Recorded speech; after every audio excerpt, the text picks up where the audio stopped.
இங்க ஒரு பொண்ணு இருக்கா. அவளோட புருஷங்காரன் இவள ஒரு ஃபங்ஷன் மாரி வச்சு, அதுல எல்லாருக்கும் முன்னாடியும் ரொம்ப அசிங்கப்படுத்திர்றான். "இவ காசுக்காக தான் என்ன கல்யாணம் பண்ணிக்கிட்டா" அப்படின்னு சொல்லிட்டு. இவளுக்கு ரொம்பவே அசிங்கமாயிடுது. அப்படியே அழுதுட்டு அந்த அர்த்த ராத்திரியில நடந்து போயிட்டு இருக்கா. மழை சோன்னு பேஞ்சிட்டு இருக்கு. இவ அவளோட அம்மா வீட்டுக்கு போலான்னு பார்த்தா, அங்க உள்ளவங்கலாம் கஷ்டப்படுவாங்கன்னு சொல்லிட்டு, அவ அங்க போகாம வேற எங்கேயோ போயிடுறா. அப்படி போயிட்டு இருக்கும்போது ஒரு பாலம் மாரி இருக்கு. அதுல வழுக்கி கீழ விழுந்துடுறா. இங்க புருஷன்காரன் சரி நம்ம ரொம்ப திட்டிட்டோமோ அப்படின்னு சொல்லிட்டு அவள தேடி எங்க பார்த்தாலும் அலைஞ்சிட்டு இருக்கான். ஆனா அவ எங்கேயுமே கிடைக்கல.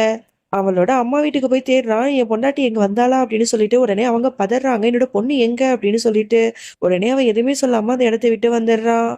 யாராவது என்ன காப்பாத்துங்க அப்படின்னு சொல்லிட்டு அந்த பொண்ணு கத்தி கதறிட்டு இருக்கா. அப்ப யாரோ ஒருத்தவன் இவள காப்பாத்துறான். அப்பதான் யாருன்னு காட்டுறாங்க. அது நம்மளோட ஹீரோ தான். நீயா நீ எதுக்கு என்ன காப்பாத்துற? நீ என்ன காப்பாத்த தேவையில்லை அப்படின்னு சொல்லிட்டு அவன் கிட்ட சண்டை போட்டுட்டு இருக்கா. இதுக்கப்புறம் என்ன நடந்துச்சுன்னு தெரிஞ்சுக்கணுமா? கீழே ஃபுல் லிங்க் வீடியோ கொடுத்துருக்கேன். அதை கிளிக் பண்ணி பாருங்க. பாய்.